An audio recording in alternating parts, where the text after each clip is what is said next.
السلام علیکم ورحمۃ اللہ وبرکاتہ۔ دوستو، کیا حال چال ہیں؟ خیریت سے ہے؟ الحمدللہ میں خیریت سے ہوں، اور امید ہے آپ بھی اپنے اہل خانہ کے ساتھ خیریت سے ہوں گے۔ دوستو، آج ہم نکلے ہیں دبئی میں سپورٹس سٹی کی سیر پہ۔ آپ کو سپورٹس سٹی کی سیر بھی کرائیں گے، اور ساتھ ساتھ چونکہ وطن عزیز پاکستان مملکت خدا داد پاکستان میں الیکشن کا دورہ ہے، الیکشن کی کہما کہمی ہے، اور میں نے سوچا ہے کہ میں ایک سلسلہ شروع کروں کہ میں وطن عزیز میں جتنی پارٹیاں الیکشن میں حصہ لے رہی ہیں ان کی سیاسی جماعت کا آپ کے ساتھ میں تعارف بھی کرواؤں، کیونکہ پاکستان کے 60% سے زیادہ ووٹر جو ہیں وہ نئے ہیں، اور ان کی عمریں بھی 30 سال سے کم ہیں۔ ان کو بہت سے لوگوں کو نہیں پتہ ہوگا کون سی سیاسی جماعت کیسے وجود میں آئی، اس کے بانی ارکان کون سے ہیں، اور وقت کے ساتھ ساتھ ان میں کیا تبدیلیاں آئیں۔ تو میں نے سوچا کہ جتنا مجھ غریب میں کو نالج ہے، میں تھوڑا بہت آپ کے ساتھ بھی وہ شیئر کروں۔ تو آج پہلے دن اس سلسلے کی کڑی کا جو پہلا پروگرام ہے، اس میں آپ کو تعارف کروانا چاہتا ہوں جمعیت علماء اسلام پاکستان کا۔ چونکہ میں بھی ایک دیوبندی مکتبہ فکر کے گھرانے سے تعلق رکھتا ہوں، اور جمعیت علماء اسلام میں بھی اکثریت دیوبندی مکتبہ فکر کے علماء کی ہے، تو اس لیے میں ابتدا آج اسی سے کرنا چاہتا ہوں۔ جمعیت علماء اسلام کی بنیاد کے بارے میں آپ کو بتاتا ہوں۔ جمعیت علماء اسلام ایک تاریخی تسلسل ہے۔ جمعیت علماء اسلام اسی سلسلے کی ایک کڑی ہے جس کا آغاز حضرت مجدد الفسانی کی کوششوں سے ہوا، اور جس نے شاہ ولی اللہ محدث دہلوی کے افکار و نظریات سے نشو و نما پائی، جس کی جہادی تنظیموں کی سرپرستی شاہ عبدالعزیز محدث دہلوی، سید احمد شہید، حاجی امداد اللہ مہاجر مکی،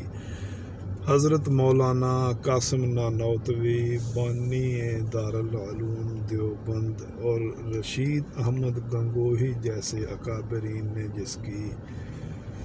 سرپرستی فرمائی، جس کی انقلابی جدوجہد کا آغاز حضرت مولانا محمود الحسن نے قائم کیا، جس کے شاگردوں میں نامور حضرت شاہ عبدالرحیم رائے پوری، مولانا تاج محمد امروٹی، غلام محمد دین پوری، مولانا فضل واحد المعروف حاجی ترنگزئی،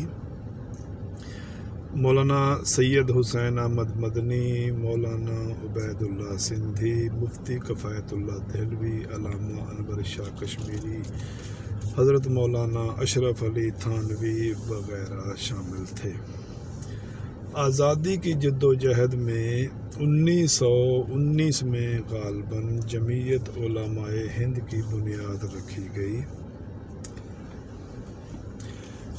مولانا ثناء اللہ امرتسری اور دوسرے علماء نے اس جماعت کو قائم کیا۔ میں باقی بھی آپ کو بتاتا ہوں۔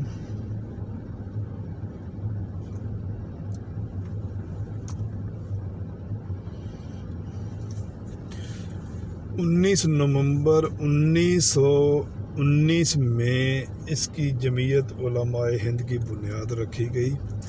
اور اس کے بانی ارکان میں کفایت اللہ دہلوی، ثناء اللہ امرتسری،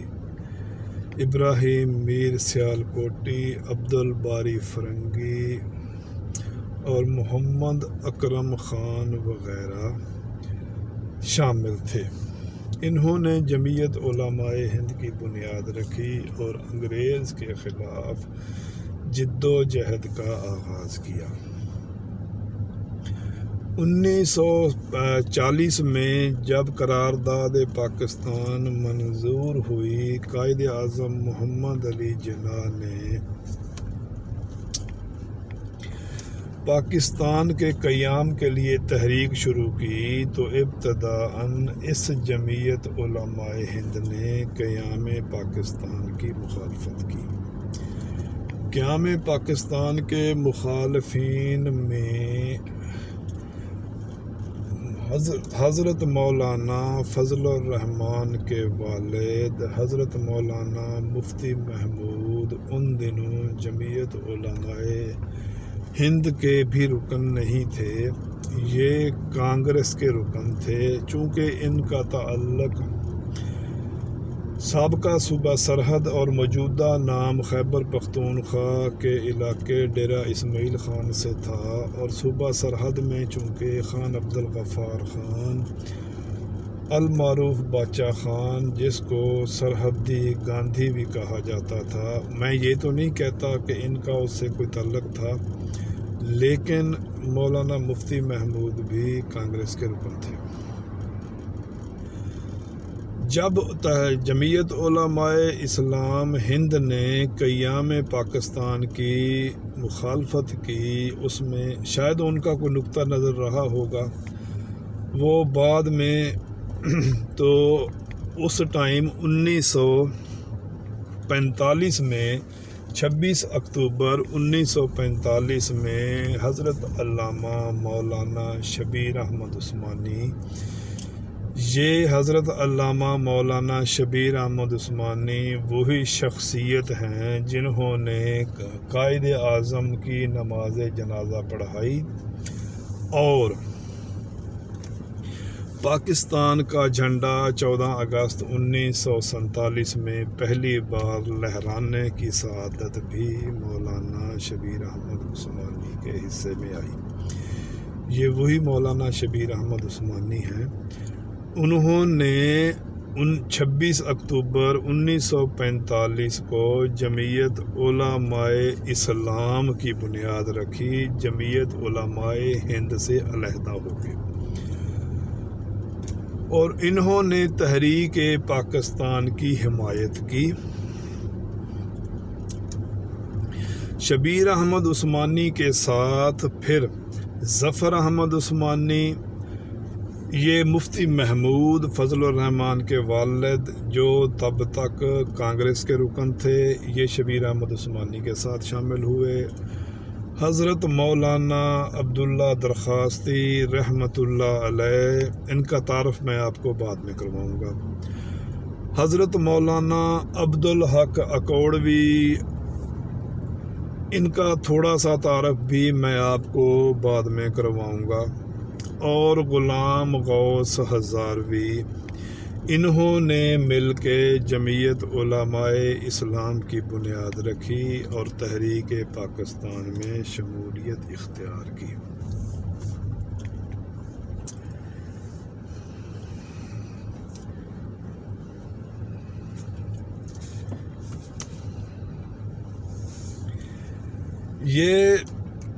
یہ تو تھا اس کا ابتدائی تعارف۔ پاکستان بن گیا۔ پاکستان بننے کے بعد یہ حضرات، یہ وہ حضرت عطا اللہ شاہ بخاری کا تاریخی جملہ ہے۔ عطا اللہ شاہ بخاری نے بھی قیام پاکستان کی مخالفت کی تھی، تو جب اس سے انٹرویو کے دوران سوال ہوا کہ آپ تو پاکستان کے مخالف تھے، اب پاکستان میں کیوں آ گئے، تو عطا اللہ شاہ بخاری نے وہ تاریخی جملہ بولا جو آب زر سے کے لکھے جانے سے قابل ہے۔ انہوں نے کہا کہ مخالفت مسجد بننے سے پہلے ہوتی ہے، جب مسجد بن جائے تو پھر اس کی حفاظت ہر مسلمان پہ فرض ہے۔ یعنی کہ انہوں نے پاکستان کو ایک مسجد سے تشبیہ دی کہ پاکستان کی حفاظت ایسے کرنی چاہیے جیسے ہر مسلمان کے ذمہ فرض ہے کہ وہ مسجد کی حفاظت کرے۔ پاکستان بن گیا، یہ سارے علماء جنہوں نے پاکستان کی حمایت کی تھی یا نہیں کی تھی وہ پھر پاکستان آ گئے۔ پاکستان میں سیاسی سرگرمیوں کا آغاز ہوا، تو بات ہوتے ہوتے بھٹو تک پہنچ گئی اور پاکستان میں قادیانی فتنہ پھیلنے لگا۔ بھٹو کے دور میں مولانا غلام غوث ہزاروی، مولانا مفتی محمود، عطا اللہ شاہ بخاری، دوسرے علماء کرام جن کا تذکرہ آپ نے جلسوں میں سنا ہوگا، انہوں نے قادیانیوں کے خلاف اپنی جد و جہد کا آغاز کیا۔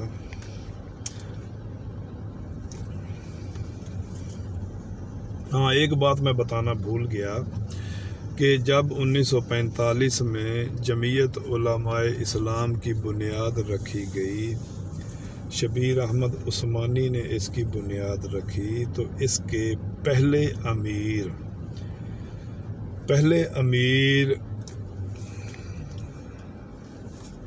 حضرت مولانا احمد علی لاہوری امام الاولیاء، وہی احمد علی لاہوری ہیں جن کی قبر مبارک سے 40 دن تک خوشبو آتی رہی، وہ اس کے پہلے امیر منتخب ہوئے۔ ان کی وفات کے بعد حضرت مولانا عبداللہ درخواستی جمعیت علماء اسلام کے امیر منتخب ہوئے۔ حضرت مولانا عبداللہ درخواستی میرے علم کے مطابق پاکستان کے وہ واحد عالم بزرگ ہیں، دینی رہنما ہیں، جن کو ایک اندازے کے مطابق 40,000 احادیث بمائے سند کا مطلب یہ ہے کہ وہ ایسے بیان کرتے تھے کہ یہ حدیث مجھ سے فلاں نے روایت کی، اس کو فلاں نے، اس کو فلاں نے، اس کو فلاں نے، یعنی کہ یہ سب رابطے بتاتے وہ حضور پاک صلی اللہ علیہ وآلہ وسلم تک پہنچتے تھے۔ یہ سند کے ساتھ ان کو 40,000 احادیث زبانی یاد تھیں۔ وہ حافظ الحدیث کے لقب سے بھی مشہور تھے۔ احمد علی لاہوری کے بعد حضرت مولانا حافظ الحدیث عبداللہ درخواستی جمعیت علماء اسلام کے مرکزی امیر مقرر ہوئے۔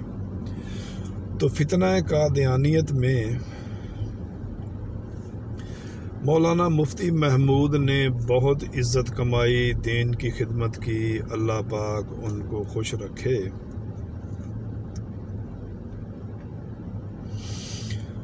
انہوں نے پاکستان کے جو بھٹو نے آئین منظور کیا تھا، وہاں بھی مولانا مفتی محمود اور دوسرے مولانا عبداللہ درخواستی اور دوسرے اکابرین نے اس آئین کی تدوین میں بھی بہت کردار ادا کیا۔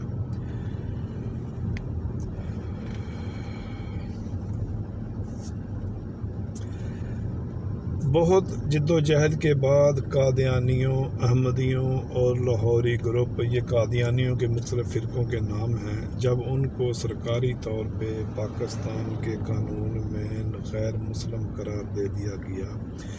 یہ ساری محنت مولانا غلام غوث ہزاروی، مولانا عبداللہ درخواستی اور مفتی محمود چونکہ پاکستان کی قومی اسمبلی میں علماء کو لیڈ کر رہے تھے، اس کا سہرا ان کے ساتھ جاتا ہے۔ وہ کہتے ہیں نا کہ عزت بنانی تو بہت آسان ہے، عزت کو قائم رکھنا بہت مشکل ہے۔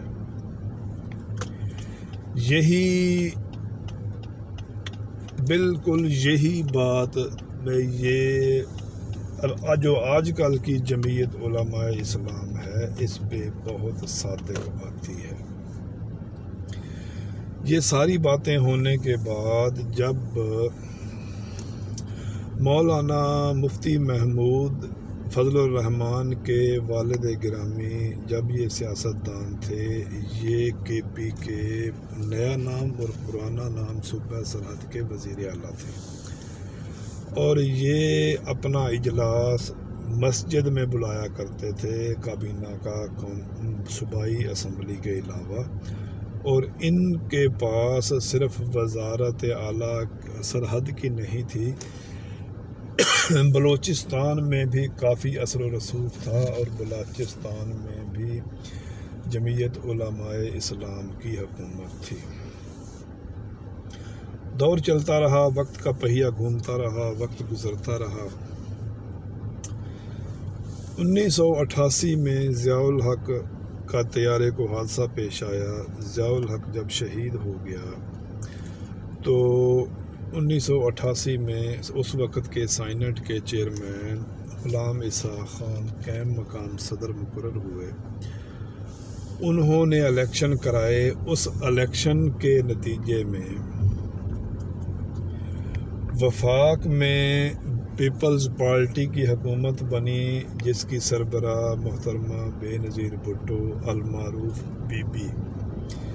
وزیر اعظم بنی۔ بلوچستان میں اور صوبہ سرحد میں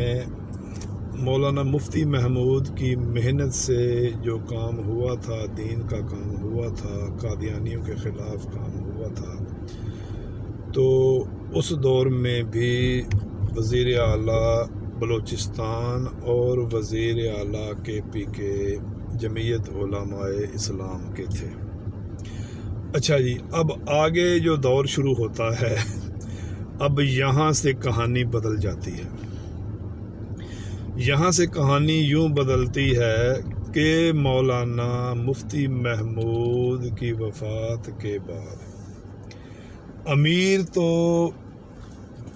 مولانا عبداللہ درخواستی ہی تھے، مولانا مفتی محمود جمعیت علماء اسلام کے امیر نہیں تھے۔ جب مولانا مفتی محمود کی وفات ہو گئی کراچی میں، تو مولانا مفتی محمود کی خدمات کو مد نظر رکھتے ہوئے، یا یہ فضل الرحمان ایک شاطر سیاستدان تو ہیں، شاطر سیاستدان ہیں یہ، ہاں اس کے بارے میں ایک لفظ میں آپ کو بتا دوں، میرے نالج کے مطابق، میرے علم کے مطابق،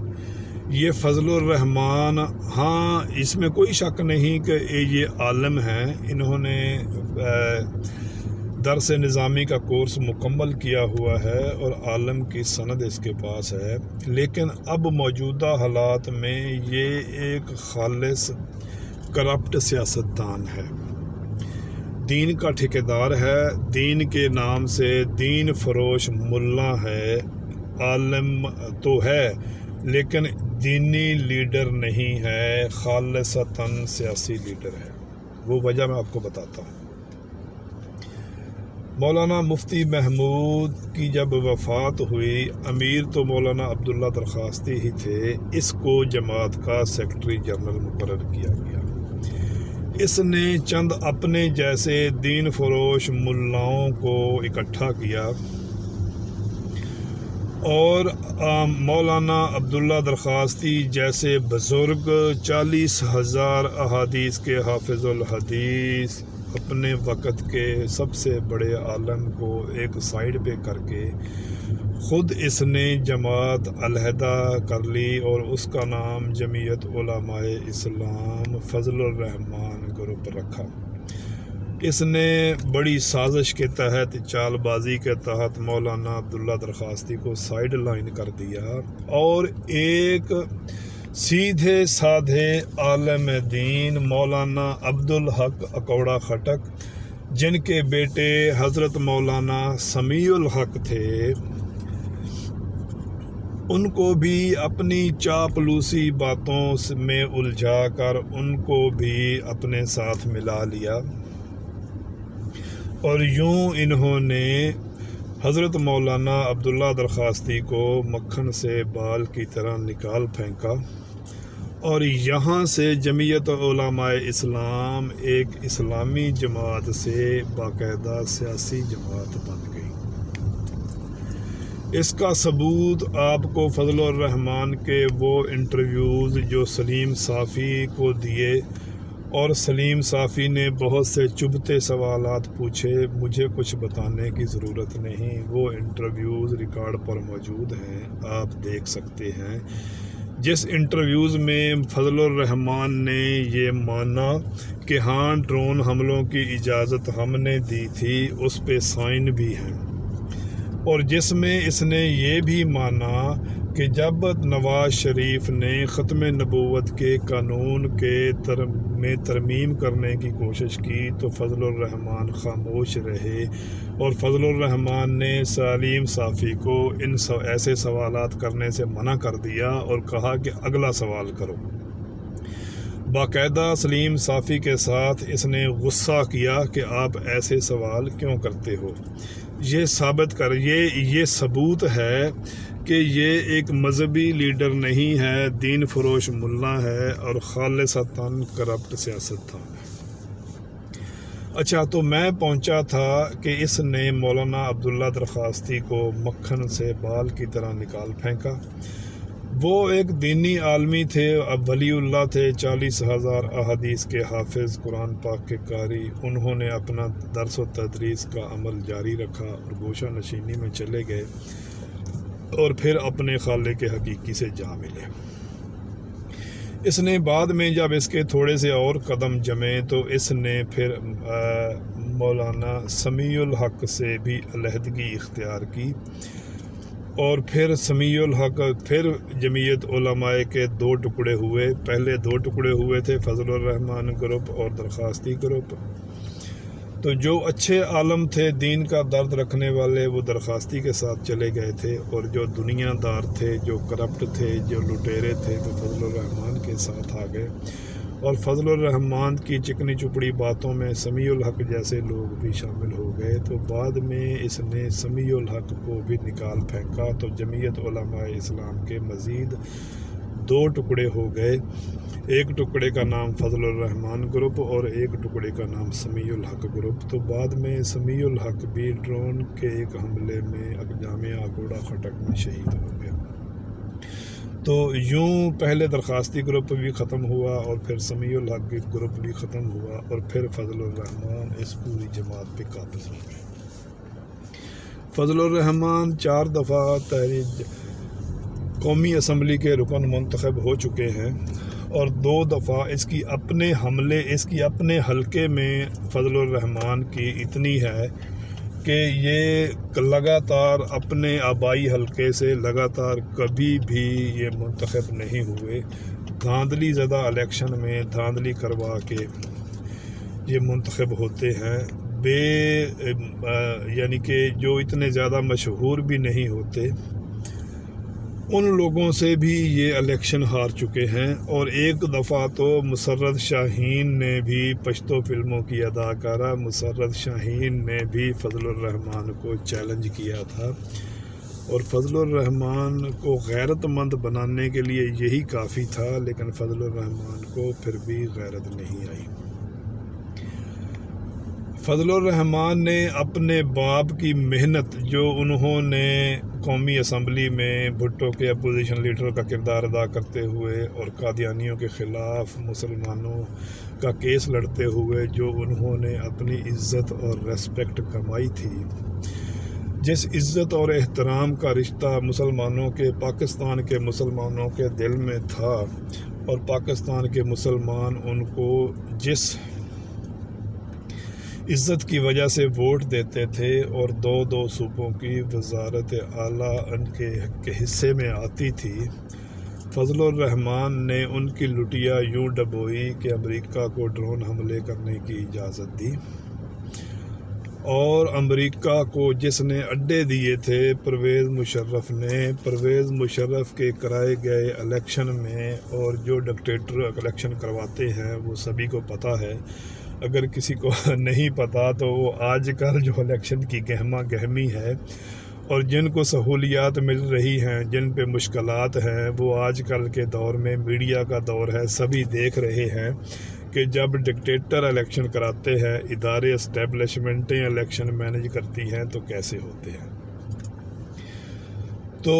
فضل الرحمان نے اپنے باپ کی لٹیا یوں ڈبوئی کہ پرویز مشرف نے پاکستان میں امریکہ کو اڈے دیے۔ 75,000 مسلمان مشرف کی وجہ سے پاکستان کے شہید ہوئے،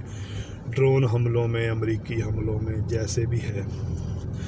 وہ آج کل سب کو پتہ ہے، میڈیا کا دورہ ہے، مجھے بتانے کی ضرورت نہیں۔ تو یہ فضل الرحمان کے ساتھ تھے، مشرف کے ساتھ تھے۔ مشرف کے کرائے گئے الیکشن میں اس نے اپوزیشن لیڈری کے مزے بھی چکھے اور اس کو انجوائے بھی کیا، اور 17 سال تک اس نے ہر حکومت کا حصہ رہے، کھانے پینے میں مشغول رہے۔ 17 سال تک کشمیر کمیٹی کے چیئرمین کا عہدہ بھی اپنے پاس رکھا اور وفاقی وزیر کے برابر مراعات لیتے رہے، خوب حکومت کے مزے انجوائے کیے، اور ایک بھی میرے حساب سے، میرے علم کے مطابق ان 17 سال میں فضل الرحمان کا ایک بھی بیان کشمیریوں کے حق میں نہیں آیا۔ اگر کسی کے نالج میں ہے، اگر کسی کے علم میں ہے کہ فضل الرحمان نے کشمیر کے لیے یہ قرارداد پیش کی، کشمیر کے لیے یہ عالمی کانفرنس منعقد کی، پاکستان کی کشمیر کمیٹی کا چیئرمین ہوتے ہوئے کشمیریوں کے لیے یہ کام کیا،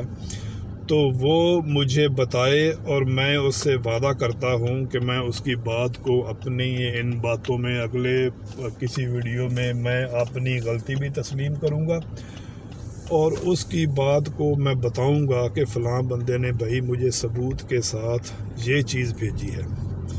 میرے علم کے حساب سے فضل الرحمان نے ان 17 سالوں میں کشمیر کمیٹی کا چیئرمین ہوتے ہوئے کشمیری مسلمانوں کے لیے ایک بھی بیان نہیں دیا، اور ایک بھی عالمی کانفرنس یا کوئی بھی ہو، کسی پلیٹ فارم سے کوئی آواز نہیں اٹھائی، بلکہ مزے انجوائے کیے۔ اور یہ فضل الرحمان کا بیان کافی لوگوں نے سنا ہوگا کہ چلو پھر حکومتیں بھی انجوائے کیں، 2 صوبوں کی وزارت اعلیٰ پھر انجوائے کی، پھر اس نے دیوبندیوں سے غداری کرتے ہوئے دیوبندی کی مخالف جماعتوں کو اپنی جماعتوں کے ساتھ شامل کیا۔ جب متحدہ مجلس عمل بنی، MMA بنی، تو اس میں وہ جماعتیں بھی شامل کیں جن میں اس کے اپنے مکتبہ فکر دیوبندی علماء نے مخالفت بھی کی، اور بعد میں ان کی مجبوریاں ہیں، وہ قومی مجبوریاں ہوتی ہیں یا چند مجبوریاں ہوتی ہیں یا مصلحت اندیشی ہوتی ہے کہ بعض اوقات بعض جگہوں پہ صرف نظری کرنی پڑتی ہے، اگنور کرنا پڑتا ہے، وہ ان کی اپنی مجبوریاں ہوتی ہیں، وہ ہر بندہ یہ سمجھ نہیں سکتا، بعض اوقات بہت سی باتوں کو اگنور کر کے آگے بڑھنا پڑتا ہے، وہ علماء جانتے ہیں، اور اگر کوئی عالم میری بات سن رہا ہوگا تو وہ مجھے یہ میری بات کی تائید کرے گا۔ تو سر جی، یہ فضل الرحمان صاحب نے مزے انجوائے کیے، 17 سال کشمیر کمیٹی کا چیئرمین رہا، صوبوں میں وزارت اعلیٰ انجوائے کی، اور یہ حلقوں میں کہتے ہوئے پائے گئے نواز شریف اور زرداری کو عمران خان کے خلاف جب تحریکیں چلائیں تو ان کو کہتے گئے کہ تب اکٹھے ہو گئے جب ہمیں یہ سب کو پکڑ لے گا، یہ کہتے ہوئے پائے گئے، اور ہم مسلمان ہیں، ہمارا نبی پاک صلی اللہ علیہ وآلہ وسلم کی حدیث پاک کا مفہوم ہے کہ ہر بندے کا قیامت کے دن ہر بندہ اسی کے ساتھ ہوگا جن کے ساتھ وہ دنیا میں رہے گا اور جن کی وہ پیروی کرے گا۔ تو یہ اس فضل الرحمان کو اس کا صحرا جاتا ہے کہ فضل الرحمان کا حشر نواز شریف، زرداری اور اس جیسے دوسرے، یا پرویز مشرف جیسے وطن فروشوں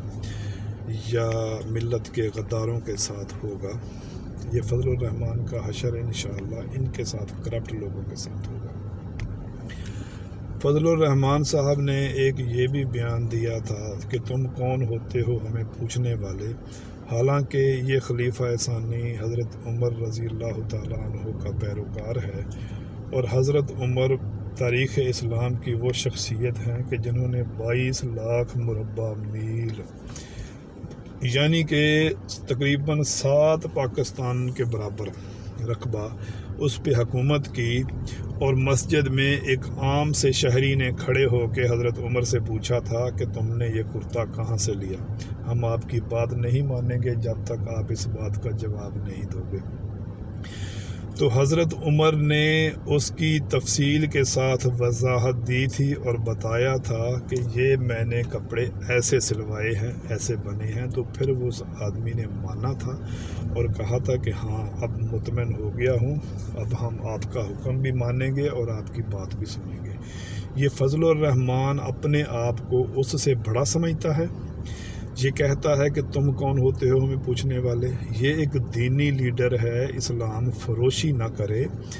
اسلامی جماعت کا لیڈر ہے، یہ ہمیں بتائے کہ میں نے یہ مال یہاں سے کمایا ہے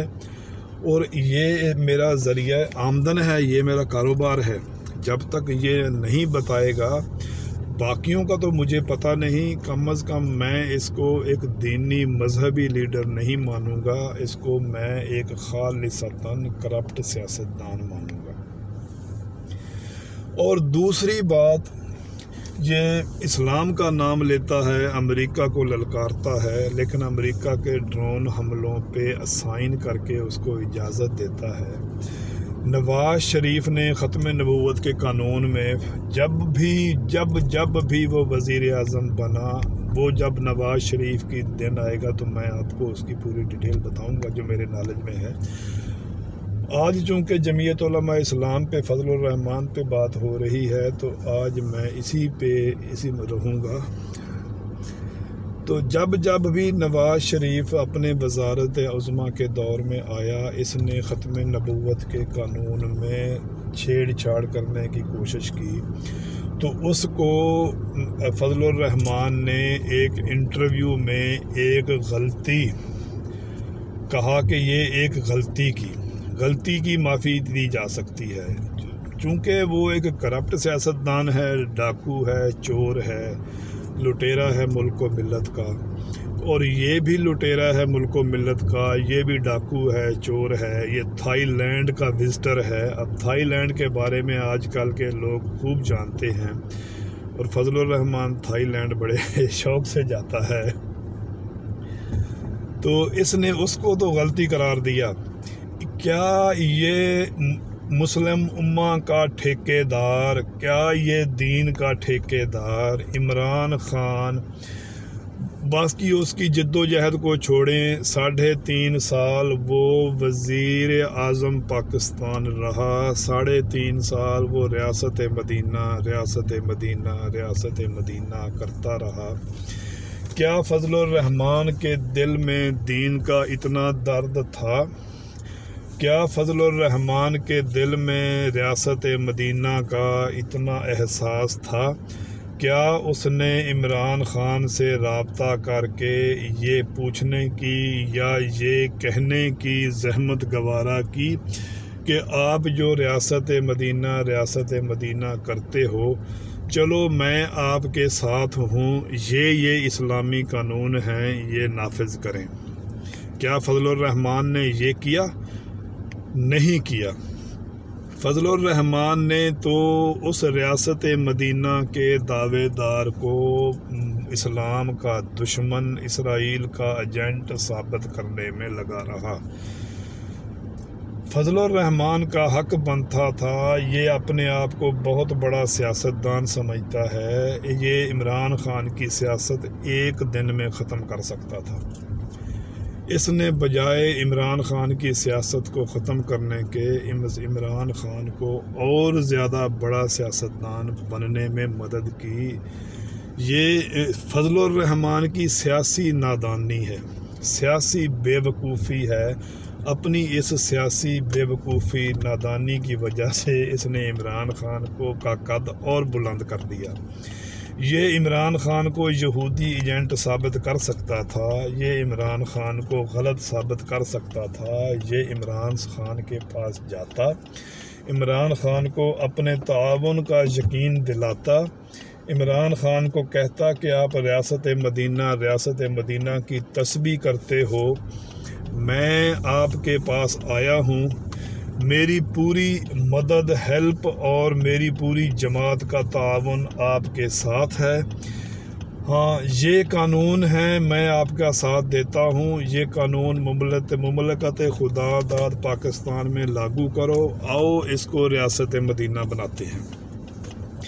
اگر عمران خان مخلص نہ ہوتا، اگر عمران خان اسرائیل اور یہودی ایجنٹ ہوتا، عمران خان دل سے اسلام کا درد دل میں نہ رکھتا ہوتا، تو فضل الرحمان کے ان الفاظ کے ساتھ ہی عمران خان جھاگ کی طرح بیٹھ جاتا اور پھر فضل الرحمان اس کو یہودی ایجنٹ کہتا، جو بھی کہتا، ہم پورا پاکستان فضل الرحمان کے ساتھ کھڑے ہوتے۔ فضل الرحمان نے یہ نہیں کیا، بلکہ فضل الرحمان نے 3.5 سال عمران خان کے دور حکومت میں جو نیب ایکٹیو ہوئی تھی، جو اینٹی کرپشن ادارے ایکٹیو ہوئے تھے، ان کے خلاف جد و جہد میں گزار دیا، چوروں ڈاکوؤں کو پکڑ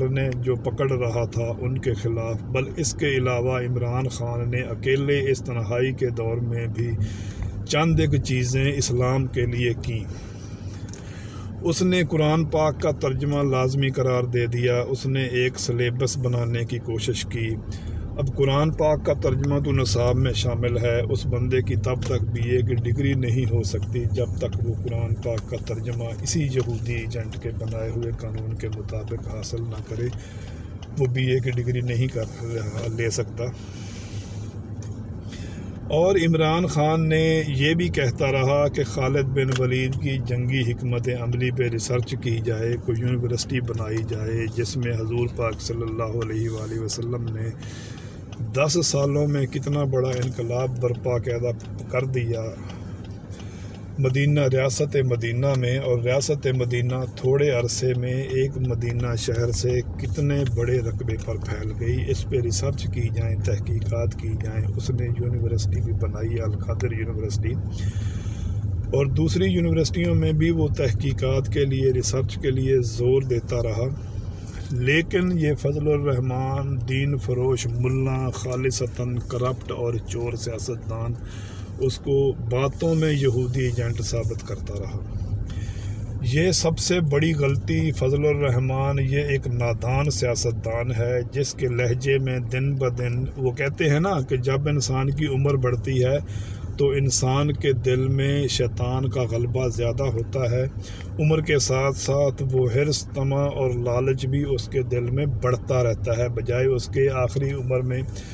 اللہ تعالیٰ کی یاد آنے کے، اللہ تعالیٰ کی یاد اور موت اس کو بھولتی جاتی ہے۔ جب انسان کی عمر بڑھتی ہے وہ اللہ تعالیٰ کو بھولتا جاتا ہے، اس کے دل میں لالچ، حرص اور طمع بڑھتا جاتا ہے۔ ایسے ہی فضل الرحمان کے ساتھ ہو رہا ہے، یہ اس کے لہجے میں فرعونیت اور زیادہ آتی جا رہی ہے، اور یہ صرف اور صرف اس کا تو نقصان دنیا اور آخرت کا جو ہے یہ ملت اسلامیہ کا نقصان بھی کر رہا ہے۔ فضل الرحمان، عمران خان نے 3.5 سال ریاست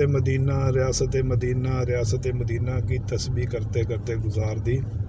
یہ جی سپورٹ سٹی میں ICC انٹرنیشنل کرکٹ کونسل کا ہیڈ آفس ہے،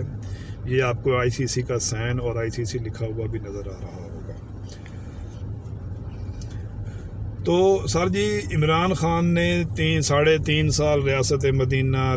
مدینہ، وہ تنہا تھا، پورا پاکستان اس کے خلاف تھا، اس نے 3.5 سال ریاست مدینہ کی تسبیح کرتے ہوئے گزار دی، اور فضل الرحمان نے یہودی ایجنٹ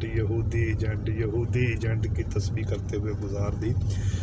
تو آپ انصاف سے بتائیں دل پہ ہاتھ رکھ کے انصاف سے بتائیں کہ ریاست مدینہ کہنے والے کو ثواب ہوا ہوگا کہ یہودی ایجنٹ کہنے والے کے حصے میں کوئی ثواب لکھا گیا ہوگا؟ تو فیصلہ اب آپ کے ہاتھ میں ہے۔ فضل الرحمان نے 3.5 سال چوروں کے تحفظ، ڈاکوؤں کے تحفظ، کرپٹ ملک اور ملت کے غداروں اور پاکستان کو کھانے والوں کو بچانے میں صرف کیے، اور عمران خان نے وہ 3.5 سال پاکستان کے لیے کچھ کرنے اور ریاست مدینہ کی تسبیح کرنے میں صرف کیے۔ اب آپ لوگوں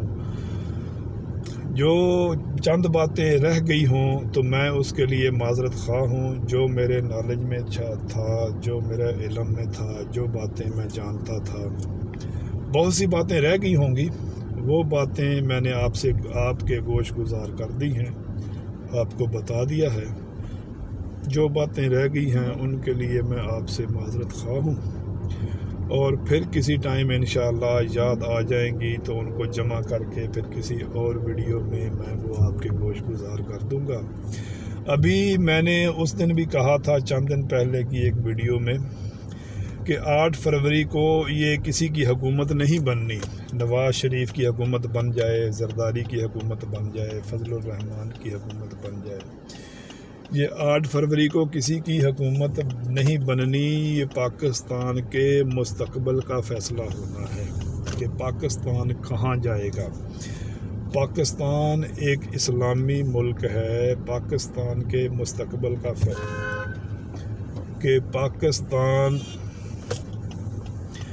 پاکستان کے مستقبل کا فیصلہ ہونا ہے کہ پاکستان کا مستقبل کیسا ہوگا۔ اب یہ فیصلہ آپ نے سوچ سمجھ کے کرنا ہے کہ پاکستان کی لگام آپ نے چوروں کے ہاتھ میں دینی ہے، ڈاکوؤں کے ہاتھ میں دینی ہے، لٹیروں کے ہاتھ میں دینی ہے۔ اگر پہلے آپ چھوٹے تھے، پہلے بچے تھے، پہلے آپ کو پتہ نہیں تھا، تو گزشتہ 16 ماہ کی PDM کی حکومت اور اس کے بعد یہ نگران حکومت جو اسی PDM کا تسلسل ہے، اس میں آپ بخوبی اندازہ کر سکتے ہو کہ پاکستان کی حکومت کس کو ملنی چاہیے اور پاکستان کا انتظام کس پارٹی کو ملنا چاہیے۔ یہ آپ کو کچھ کہنے کی ضرورت نہیں ہے، آپ نے ان 2-2.5 سالوں میں یہ بخوبی اندازہ لگا لیا ہوگا کہ کس کو ووٹ دینا ہے، پاکستان کی تقدیر کے فیصلے کون کرے گا۔ کیا پاکستان کی تقدیر کے فیصلے وہ کریں گے جو 50 روپے کے اسٹامپ پیپر پہ 8 ہفتوں کی چھٹی لے کے جاتے ہیں، اور پاکستان کی تاریخ میں پہلی مرتبہ ہوتا ہے کہ ایک سزا یافتہ شخص کو جیل سے نکال کر علاج کے لیے باہر بھیجا جائے اور 4 سال تک پھر وہ عدالتوں کا اشتہاری رہے، بلانے کے باوجود نہ آئے اور اپنے علاج کا بھی کوئی ثبوت نہ دکھا سکے،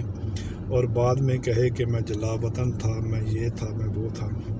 کیا پاکستان کی تقدیر کے فیصلے وہ کرے گا، یا پاکستان کی تقدیر کے فیصلے وہ کرے گا جو محب وطن، جو حب الوطنی کی پاداش میں جیل کاٹ رہا ہے، ماریں کھا رہا ہے، سزائیں بھگت رہا ہے، نہ کردہ کس بے شرمی اور ڈھٹائی کے ساتھ کیسے مقدمے، کیسے کیسوں کا سامنا کر رہا ہے۔ ابھی یہ آپ کی مرضی ہے، آپ کا مستقبل ہے، آپ نے مستقبل ان ہاتھوں میں دینا ہے، آپ کا جو دل کرتا ہے، جس کے ہاتھ میں آپ نے مستقبل دینا ہے، آپ دے دیں۔ بچہ کوئی نہیں ہوتا، جو 18 سال کا ہوتا ہے وہ جوان ہوتا ہے، اور اس کو اپنی نفع نقصان، اپنے کے لیے اچھا برا اس کو بخوبی علم ہوتا ہے۔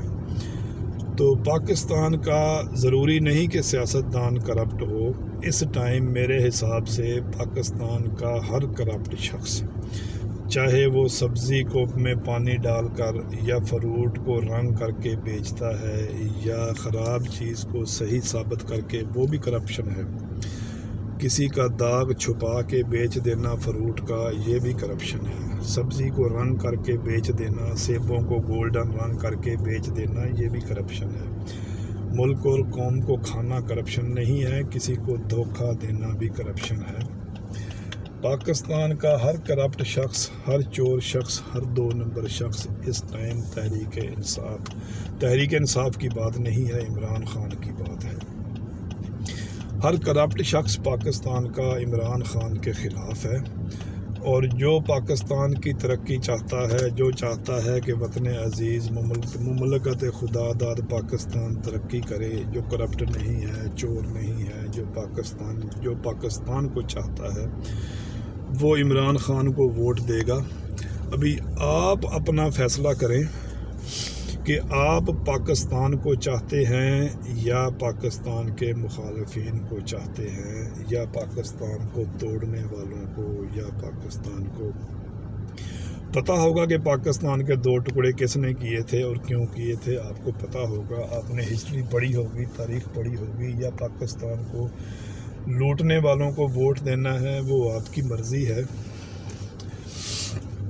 اب سوچ سمجھ کے آپ فیصلہ کریں اور سوچ سمجھ کے ووٹ دیں۔ مستقبل پاکستان کا، یہ آپ نے کسی کو وزیر اعظم نہیں بنانا، یہ بات بار بار میں کہہ رہا ہوں، ذہن نشین کر لیں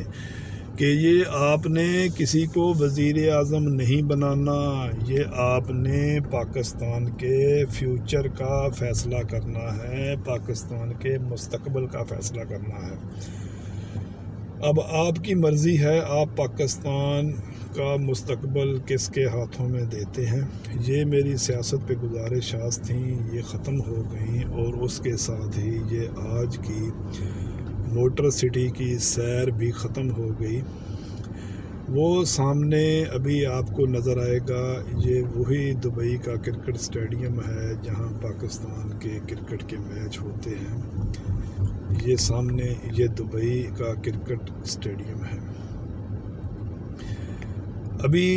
انشاءاللہ کل ملاقات ہوگی، کل کسی اور جماعت کے بارے میں آپ کو ہلکا سا تعارف کرواؤں گا، جیسے جمعیت علماء اسلام کا تعارف کروایا،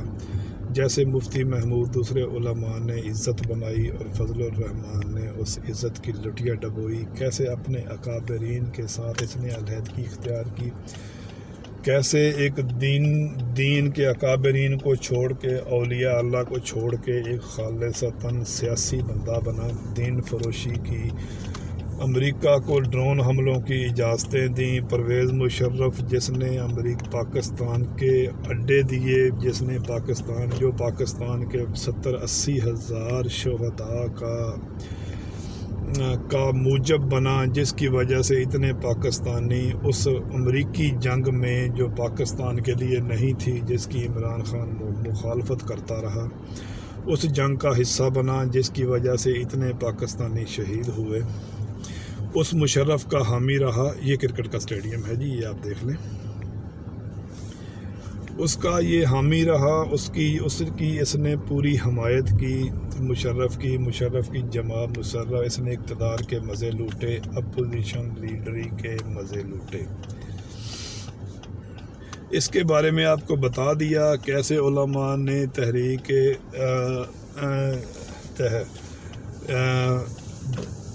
جمعیت علماء اسلام میں عزت بنائی، اور کیسے اس نے لوٹیا ڈبوئی اور ایک دینی سے خالصتاً کرپٹ سیاسی لیڈر بنا۔ اس کے ساتھ ہی آپ سے اجازت چاہتا ہوں۔ خوش رہیں، شاد رہیں، آباد رہیں، پاکستان کو صاف رکھیں، اپنے تئیں کوشش کریں، یہ نہ ذہن میں رہیں کہ وہ ٹھیک ہو جائے گا تو میں ٹھیک ہو جاؤں گا، اپنے آپ کو ٹھیک کرنے کی کوشش کریں تو انشاءاللہ پورا پاکستان ٹھیک ہو جائے گا۔ جب تک ہم دوسروں کو ٹھیک کرنے کی کوشش کرتے رہیں گے، کوئی بھی ٹھیک نہیں ہوگا۔ اپنے اوپر اسلام نافذ کریں، اپنے اوپر قانون نافذ کریں، اپنے اوپر انسانیت نافذ کریں، تو انشاءاللہ پورے پاکستان میں اسلام بھی نافذ ہو جائے گا، قانون بھی نافذ ہو جائے گا، اور انسانیت بھی نافذ ہو جائے گی۔ یہ میرا آپ سے وعدہ ہے۔ کسی کو ٹھیک کرنے کی کوشش مت کریں، اپنے آپ کو ٹھیک کریں، اور انشاءاللہ میں آپ سے وعدہ کرتا ہوں کہ ہر بندہ اپنے آپ پہ اسلام قانون اور دین نافذ کرے، اور انشاءاللہ پورے پاکستان میں اسلام قانون اور دین نافذ ہو جائے گا۔ یہ میرا آپ سے وعدہ ہے۔ اسی وعدے کے ساتھ آپ سے اجازت چاہتا ہوں۔ اللہ آپ کو خوش رکھے، شاد رکھے، آباد رکھے۔ اللہ حافظ۔